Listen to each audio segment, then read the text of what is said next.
C'est l'obéissance d'une femme à son mari qui active l'honneur que son mari peut lui donner. On obéit à nos époux. Les mamans, laissez-moi cette partie-là, c'est pour vous. 1 Pierre chapitre 3, verset 6. 1 Pierre chapitre 3, verset 6. Comme Sarah, lis avec moi, chère maman. Chère Sarah, comme Sarah qui obéissait à Abraham et l'appelait son Seigneur, c'est d'elle que vous êtes devenues les filles, en faisant ce qui est bien, sans vouloir vous laisser troubler par aucune crainte. Nos jeunes sœurs de maintenant sont les sœurs 2.0. Les féministes, donnez-moi tous les mouvements qui existent. Les émancipés, les quoi maintenant. Nos foyers sont devenus autre chose. Parce que les gens veulent tordre la parole de Dieu.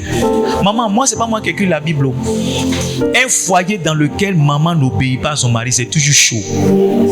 Dieu n'a pas dit qu'il est plus âgé que toi. Dieu n'a pas dit qu'il a plus d'argent que toi. Dieu dit, regarde, il faut obéir. Il faut obéir. Faut obéir.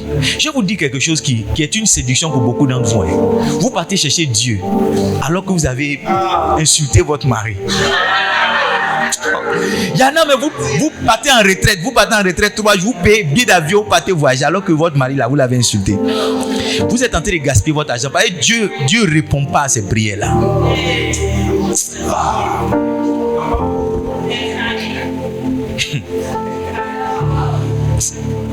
Maman, excusez-moi, c'est pas moi qui écris la Bible. Moi qui écris la Bible. La Bible n'a pas dit à l'homme d'obéir à sa femme. La Bible a dit à la femme d'obéir à l'homme. En ce qui concerne l'homme, Dieu lui a dit d'honorer sa femme. J'ai équilibré mon message parce que les femmes vont penser que je suis comme elles. Est-ce que je peux équilibrer mon message? Est-ce que je peux équilibrer? Dis équilibre. Dis équilibre. Dis équilibre, pasteur.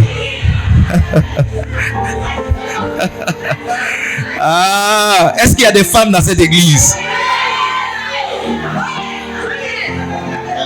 J'équilibre le message. Soyez en paix, j'équilibre le message. Nous sommes dans le livre de 1 Pierre chapitre 3. 1 Pierre chapitre 3. 1 Pierre chapitre 3. Est-ce que vous êtes ici? C'est un verset que j'ai lu, j'ai jamais partagé ça avec ma femme. Mais dans le secret, je me bats pour appliquer ça. Et les femmes, quand tu leur dis certaines choses, 1 Pierre chapitre 3, tu vois, c'est la suite même du verset. Parce que le verset est équilibré. Il dit comme Sarah qui obéissait à Abraham et l'appelait son Seigneur. Une femme, tu vois, Sarah appelait son mari Seigneur. Toi, tu appelles ton mari Meibo. Tu dis Meibo.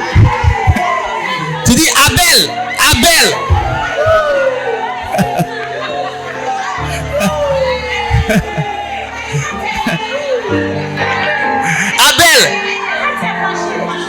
Abel.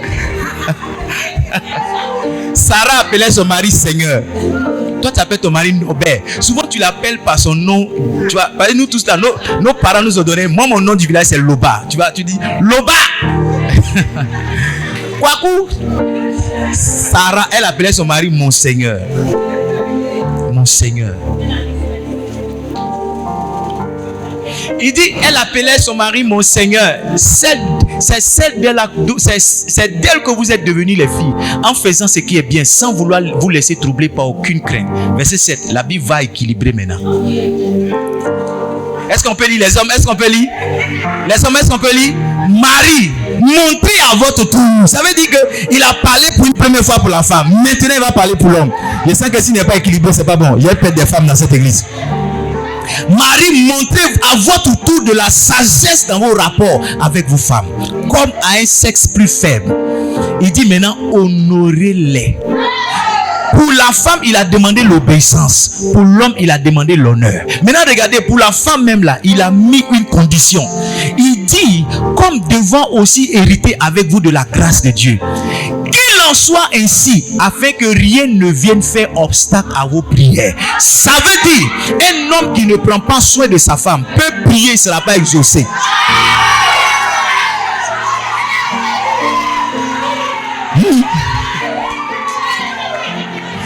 Saint-Esprit, quel est le message que tu as mis dans ma bouche? Quel est le message que tu as mis dans ma bouche? Oui. Regardez, je vous dis la vérité. Je vais vous dire la vérité. C'est très rare que je sorte de chez moi sans avoir traité mon cœur par rapport à ma femme. C'est très rare. Très rare. Et j'ai observé que quelquefois, quand je dois aller en retraite, je dois faire certaines choses importantes qui sont spirituelles. J'ai observé que Satan vient troubler ma femme. J'ai observé que Satan vient troubler ma femme. Les choses qui ne doivent pas venir, tu vois, où tu sens une tension qui monte parce qu'il sait que si tu es sorti de la maison avec la tension, tout ce que tu t'en fais, c'est zéro. Frère, cher pasteur, cher frère, quand vous nous voyez en même photo de nos femmes, on prêche, on dit le nom de nos femmes dedans, c'est à cause de ça. Quand vous voyez, on dit non, c'est anniversaire de maman, ma chérie, moi, mon amour, c'est à cause de ça. La Bible dit honorez-les, honorez vos femmes. Il y a des gens qui traitent leurs femmes comme des chiffons. Ta femme n'a pas un petit mot de caresse, ta femme n'a pas un petit temps de qualité, ta femme n'a rien. Actuellement, c'est la période des femmes. Tu es en train de penser que tu es spirituel. C'est la période des femmes, des fêtes. Tu es en train de montrer que tu es spirituel. Tout ça pour ne pas payer une robe pour ta femme.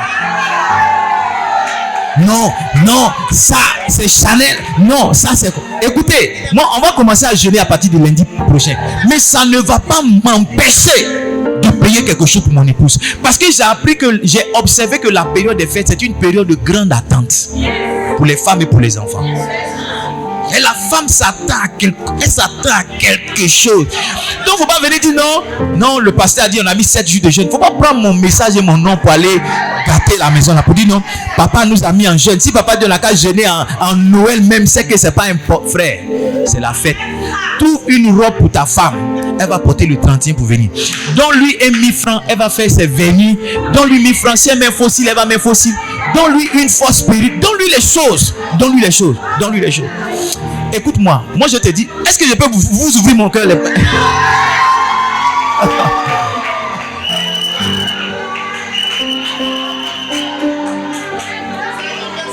Suivez-moi bien. Est-ce que je peux prêcher? Je peux prêcher ici. J'ai observé que j'entends. Suivez-moi. J'ai observé que j'entends Dieu facilement, profondément, quand les besoins de ma famille sont satisfaits. Je vous assure. Ça, je vous fais cette confidence. Je ne sais pas comment je vais vous justifier ça. Mais j'ai compris que c'est facile pour moi spirituellement. Quand je fais pour ma femme, je fais pour mes enfants.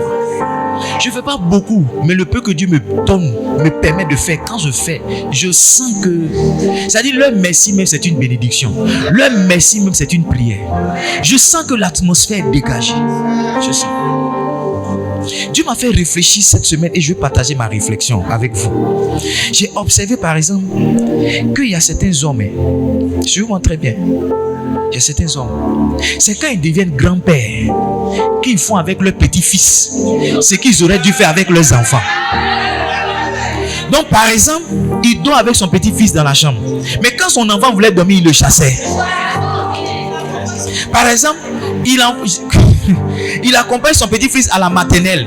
Il est sous le soleil là, il prend le petit là, ça va au jardin. Mais quand son fils était à la maternelle, il donnait ça à la servante pour faire. J'ai tenté de réfléchir pour dire, la réflexion est venue parce que j'étais à l'école de mes enfants hier et j'ai vu un monsieur que je connais qui est un grand-père. Je l'ai vu en train de filmer son petit, je l'ai vu sous le soleil. J'ai dit, mais est-ce que lui, il a filmé ses enfants? Parce que moi, j'ai marché ses enfants. Lui, il n'a pas filmé ses enfants.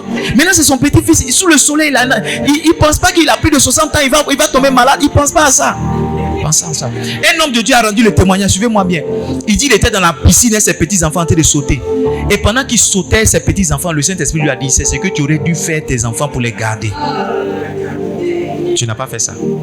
Et j'ai écouté une fois le témoignage de son fils. Son fils a dit, quand on était petit, que samedi on disait à notre papa on va sortir. Je ne sais pas pourquoi mon message va là-bas.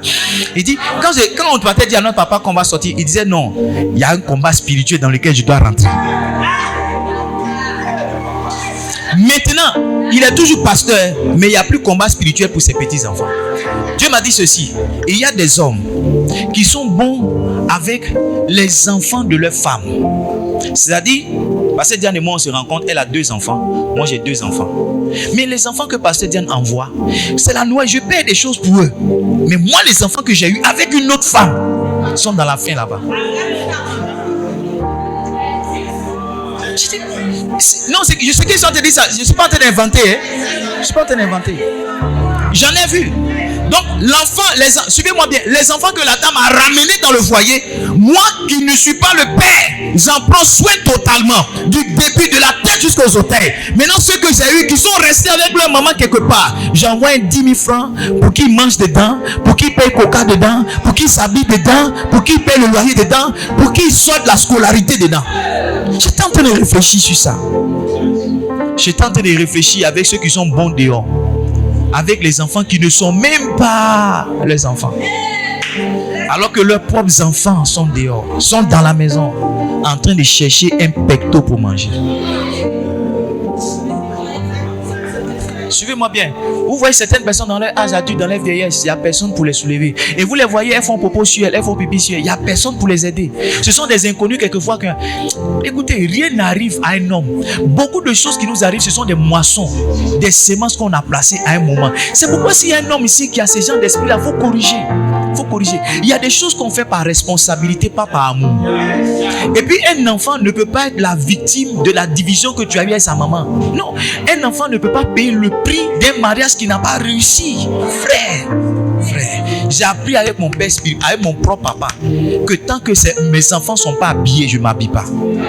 J'ai vu ça avec mon propre papa. Tant que ses enfants n'ont pas eu nouveau habit, ils n'achètent pas. J'ai appris avec mon père que un père, c'est quelqu'un qui se sacrifie. Si tu es un papa, tu dois prendre plaisir à prendre soin de ta femme et de tes enfants. En fait, c'est quand tes enfants sont habillés que tu es habillé. C'est dans la beauté de ta femme qu'on voit. La Bible dit que la femme est ta couronne. La femme est ta couronne. Si un roi apparaît ici sans vêtements, s'il a une couronne sur sa tête, nous tous on va s'incliner. C'est pas le vêtement du roi qui fait le roi. Quand bien même il a besoin de porter des habits royaux, mais ce qui établit le roi, c'est la couronne par laquelle. Donc si ta femme est ta couronne, parce qu'une couronne qui ne scintille pas, une couronne qui ne brille pas, c'est une couronne qui est sans valeur. Donc quand ta femme est ta femme, qu'elle brille, elle introduit le roi que tu es. André, pour les hommes là, j'ai trop appuyé. Donc maman, laissez-moi équilibrer mon message. Vous devez le respect à votre mari. Vous devez l'obéissance à vos maris. Parce que beaucoup de femmes aussi veulent l'honneur là où elles n'ont pas obéi. Quand vous lisez Pierre là, il a dit à la femme d'obéir à Marie d'abord, avant que Marie t'honore. Souvent on veut inverser tout. Tant que tu n'as pas payé ma nouvelle robe, moi je ne prépare pas pour toi. Je ne sais pas pourquoi mon message est en train de partir dans ce sens-là. Oh, Saint-Esprit. Saint-Esprit. La Bible dit d'honorer, la Bible dit d'obéir à ton mari. Écoutez-moi, il n'y a pas un homme qui est tellement fou qui ne peut pas reconnaître la simplicité, la soumission de sa femme au bout d'un certain moment. Quel que soit l'alcool avec lequel tu rentres chaque soir, quand ta femme est en train de se comporter d'une certaine manière avec toi, il y a une fois arrivé un moment qui a t'interpellé pour te dire, monsieur, tu es malade, tu es fou. Tu ne peux pas continuer de traiter cette femme-là comme ça.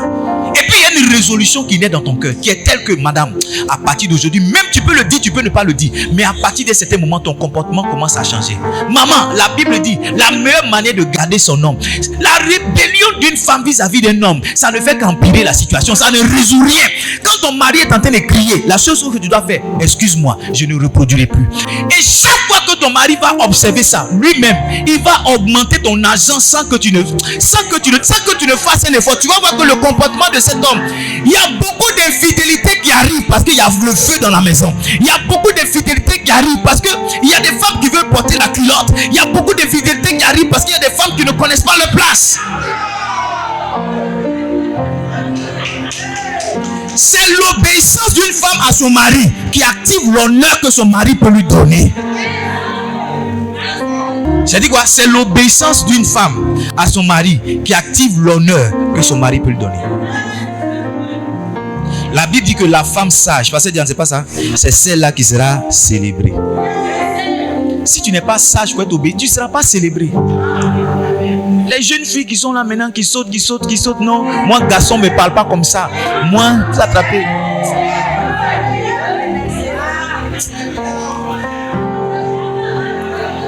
Comment être obéissant à Dieu?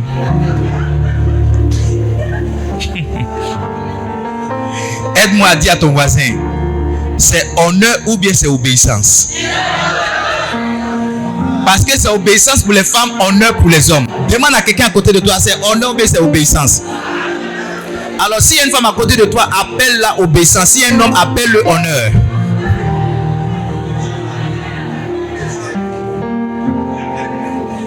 Suivez-moi bien. J'ai observé que le mariage est beau. Le mariage est doux. La dernière fois, j'ai dit à ma femme, c'est cette semaine. Excusez-moi si je parle de moi.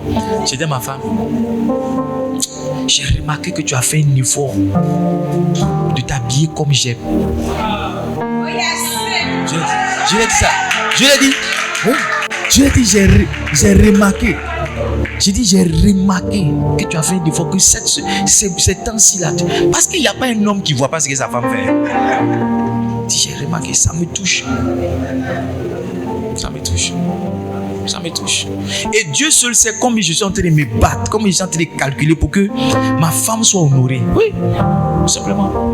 Parce que j'ai observé qu'elle aussi à son tour, elle a fait un effort pour obéir dans une petite chose.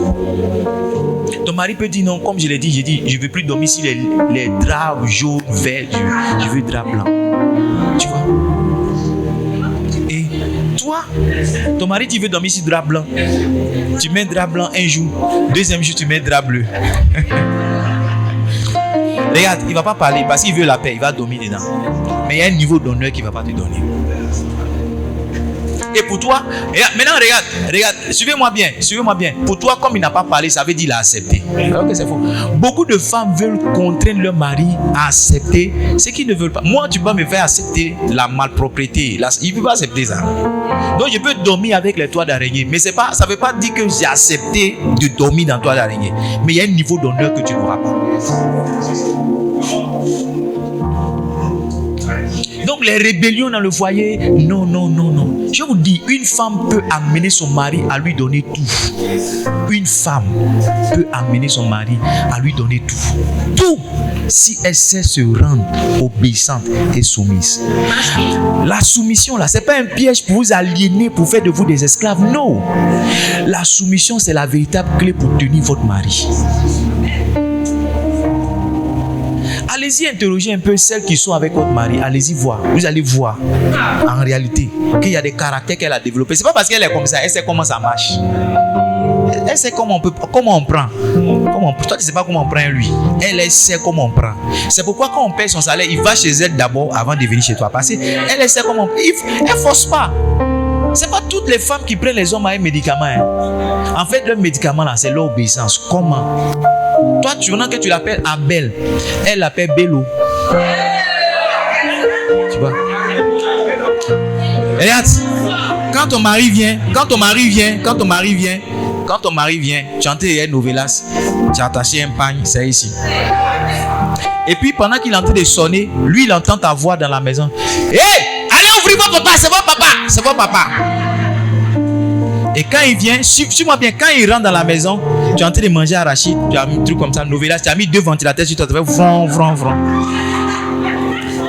Tu vois, le monsieur, suivez-moi bien, le monsieur là, il a trop vécu dans la journée, il ne va pas venir encore faire par là, non, il rentre dans la chambre, il enlève ses chaussures, lui-même, s'il veut prendre sa douche, il prend sa douche. Quand il vient encore, tu as fait un effort pour mettre sa nourriture, mais comme il mange chaud, tu n'as pas pris le temps d'aller chauffer.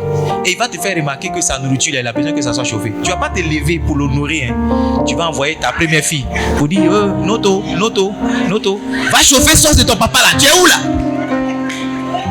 Et toi, tu es assis, tu es en train de regarder Novelas toujours parce que tu veux voir la suite de ce film-là. Regarde-moi bien. Regarde-moi. Le monsieur il est dans la maison, il est fatigué de parler. Il ne parle plus. Un jour, il sort comme ça et puis il y a une qui le rencontre. Ah, bonjour monsieur, bonjour. Et puis comme il est déjà émotionnellement affaibli, il a un penchant pour l'autre. C'est pas l'amour, c'est l'honneur le respect que cette dame-là, c'est ça qui fait qu'il tombe dans les bras de celle-là. Et effectivement, celle-là, comme elle a su comment on prend, elle est tout le contraire de ce que tu es. Elle va l'appeler mon bébé. Est-ce que tu es bien arrivé au travail? Quand il arrive, est-ce que tu es bien arrivé? Il va dire oui, passe une bonne journée. Qu'est-ce que tu veux manger? Toi, tu poses jamais cette question à ton mari. Qu'est-ce que tu veux manger? Il va dire, oh, je vais manger ceci, je vais manger cela, je vais manger ceci. Et effectivement, suivez-moi bien, elle va se battre. Est-ce que je peux prêcher ici? Est-ce que mon message te plaît? Effectivement, elle va se battre pour faire exactement ce que quand il va rentrer dans son studio là, parce que vous, c'est 3 chambres salon, tu as amené tous tes parents dans la maison, le monsieur n'a pas de paix. Mais quand il va rentrer dans le petit studio où il sent que ici c'est chez lui, il n'y a pas quelqu'un d'autre. Quand il rentre, sa photo est là. Quand il rentre, il y a sa petite chemise qui est là. Quand il rentre, ses caleçons, tout. Elle va venir, oh bébé, comment elle va enlever ses pieds dans ses souliers. Elle va mettre ses pieds dans l'eau. Elle va lui donner un petit apéritif. Tiens, Arachide, le temps que je finisse de faire ce que j'ai à faire. Et puis il va mettre ses 2 pieds là dans l'eau. Il va mettre une petite. Chez lui à la maison, il ne regarde pas la télé parce que lui, il ne regarde pas Novelas, tu vois. Toi et puis tes enfants, vous avez mis embargo sur sa télé. Donc, il écoute la radio dans la chambre. Mais chez l'autre là, elle lui laisse la télécommande. Donc, il va mettre France 24, voir les informations. Pendant qu'il est là, il commence à dormir. Tu sais, il est tellement en paix qu'il n'a même pas le temps de regarder la télévision 10 minutes. Il commence à dormir. La fatigue, tout ça. La paix dans son âme est venue. Maintenant, pendant qu'il dort, c'est toi qui as l'appelé pour dire: allô, tu es où? Tu es où?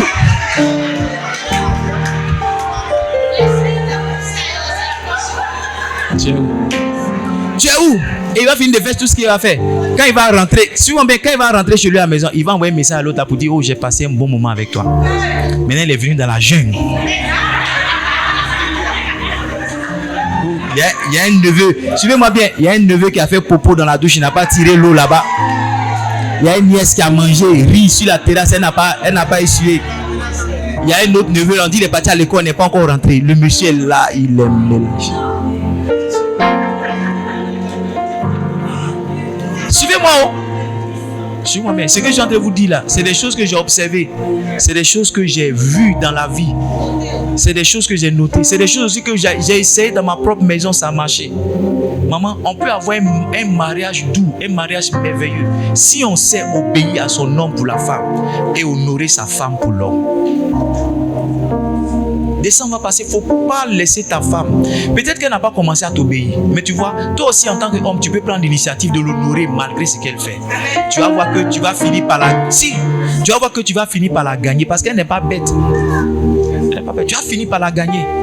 Elle va se dire: ah, mais le gars là, il n'a rien, il fait beaucoup d'efforts pour moi, beaucoup d'efforts pour moi. Tu vas commencer à la gagner. Hein? La semaine dernière, j'ai dit à Pasteur Do, on devait aller à Abidjan. Suivez-moi bien.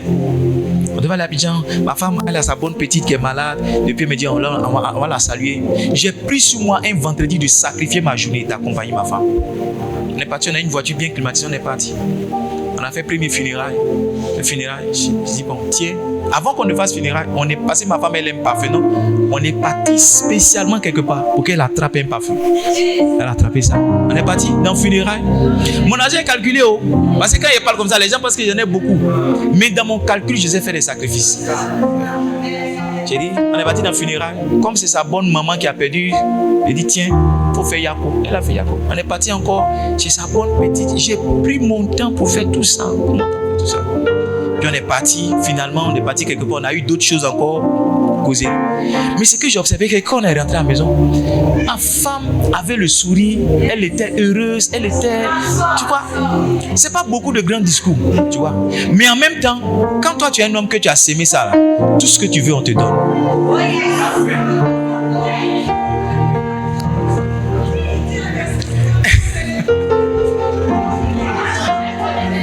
Mes enfants s'ennuient parce qu'ils se disent que le message c'est pas pour eux. Ou bien, vous ennuyez. Hein, Julie, tu t'ennuies? Ce que je suis en train de vous dire là, si vous appliquez ça, si vous êtes comme ça, Dieu va vous donner des bons maris. Des maris chocs. Bons maris. La dernière fois, il y a un de mes beaux qui s'est confessé. Il dit, il préfère donner tout son argent à sa femme.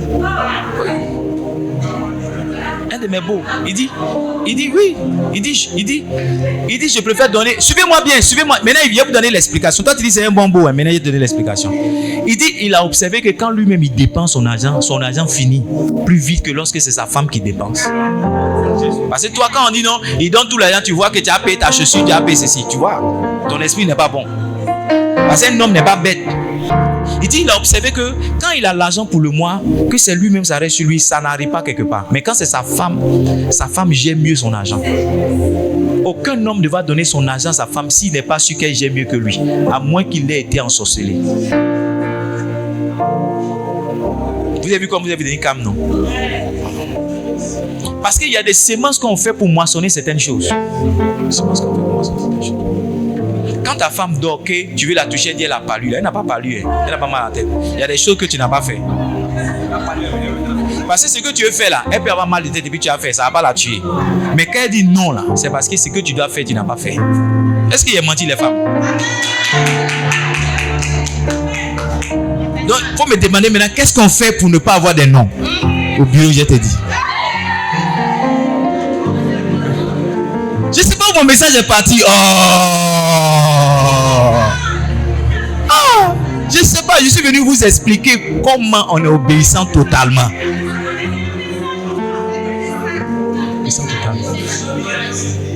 Regarde, si tu es un homme ici, que tu es marié, dans cette période-là, tu dois trouver un jour ou deux pour être quelque part seul avec ta femme.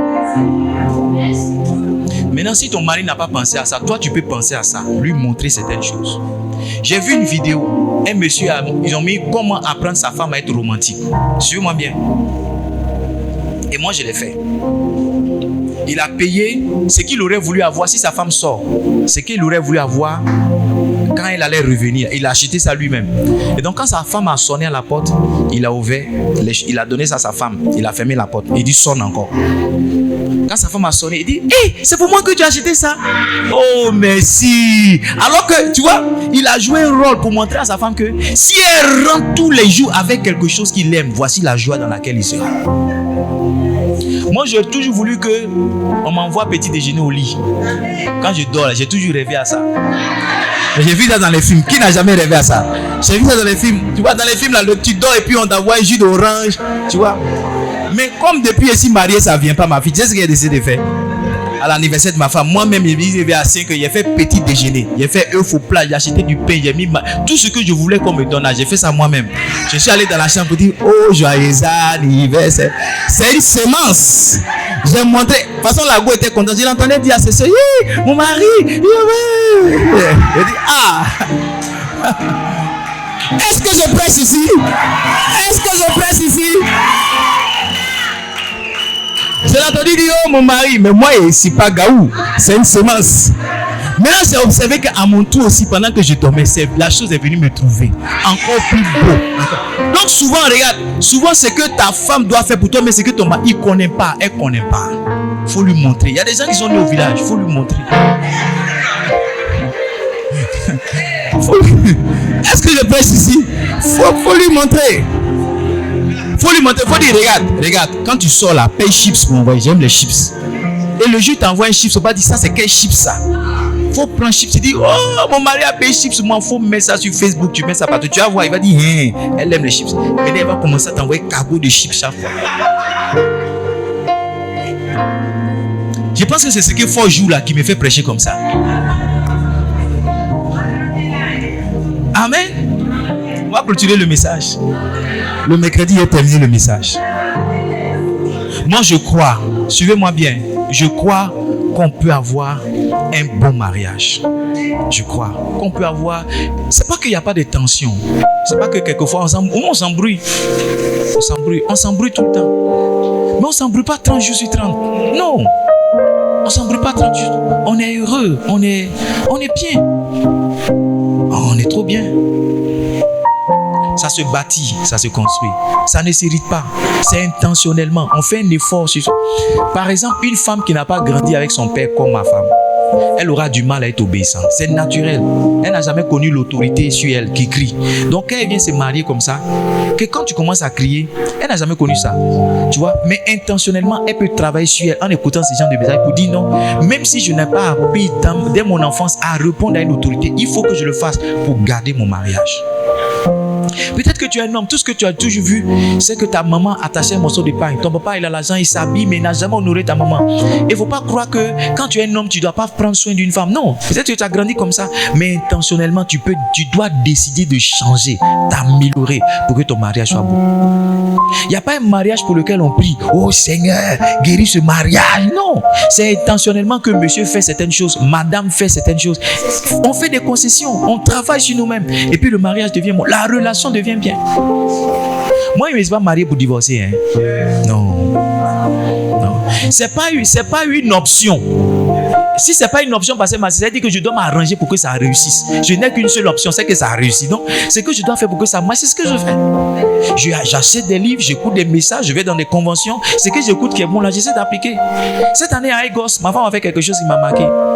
Moi, je devais prêcher dans un atelier. Quand j'ai fini, elle m'a appelé, elle dit viens. J'ai dit tu es où? Elle dit elle est à l'atelier du pasteur Vaz. Pasteur Vaz, c'est un spécialiste du mariage. Elle dit viens, pasteur Vaz, il dit des choses intéressantes. Moi, je suis allé à Egos pour être orateur, mais je suis allé m'asseoir pour écouter un pasteur qui parle de comment faire réussir son mariage. Parce que je suis intentionnel, je veux que la chose réussisse. J'ai dit à ma chérie là, les gens qui étaient contre notre union sont trop. Faut pas qu'on leur donne raison. Les gens qui attendent de dire non, aide-moi là, on lui avait dit faut pas y marcher la fille là. Ils sont beaucoup. Les gens qui t'ont dit faut pas marcher, ils sont beaucoup. Faut pas leur donner raison. Comment tu leur donnes pas raison? Intentionnellement, tu travailles pour que la chose marche. La prière dans le cas du mariage, ça peut rendre ton mari spirituel. Ça peut incliner son cœur. Mais intentionnellement, il y a des choses que tu dois faire. Il y a des choses que tu dois faire. Je vous fais une confidence. Je ne dois pas vous le dire, mais je vous fais une confidence. J'ai dit ça aux hommes seulement. Les enfants sont là. Les enfants, fermez vos oreilles. J'ai dit ça. Je suis sûr que tu as fermé tes oreilles, Kamela. Non, ça, je ne dis pas. Ça, c'est trop secret. C'est trop secret. Mais il faut être intentionnel. Il faut être intentionnel.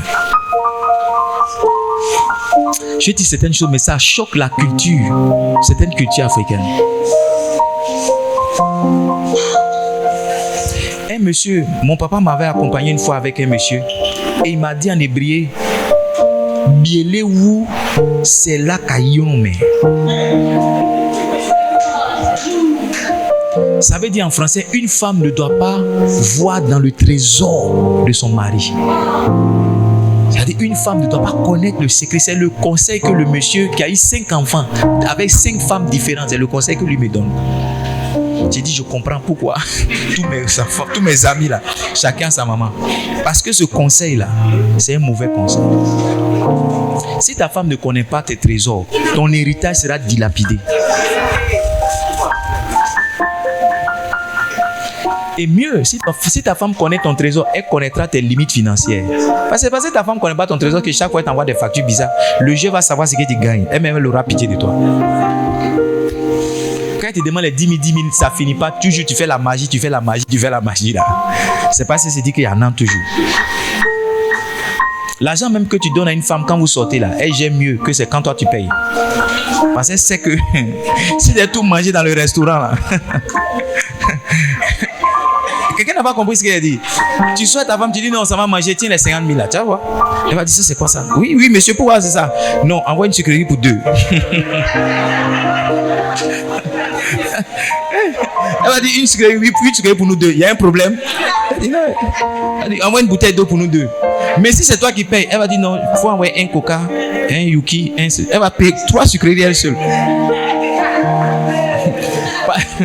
Est-ce que je prêche ici? Oh, Saint-Esprit, je ne sais pas pourquoi mon message, tu ne vas pas dire qu'il allait prêcher comme ça. Mais je vous donne 5 clés pour être totalement obéissant. Que Dieu bénisse ton mariage. Si tu n'es pas marié, que Dieu te donne un bon mari. Que Dieu te donne une excellente femme. Que ton mariage soit excellent. Que ton mariage soit glorieux. Que ton mariage soit juteux.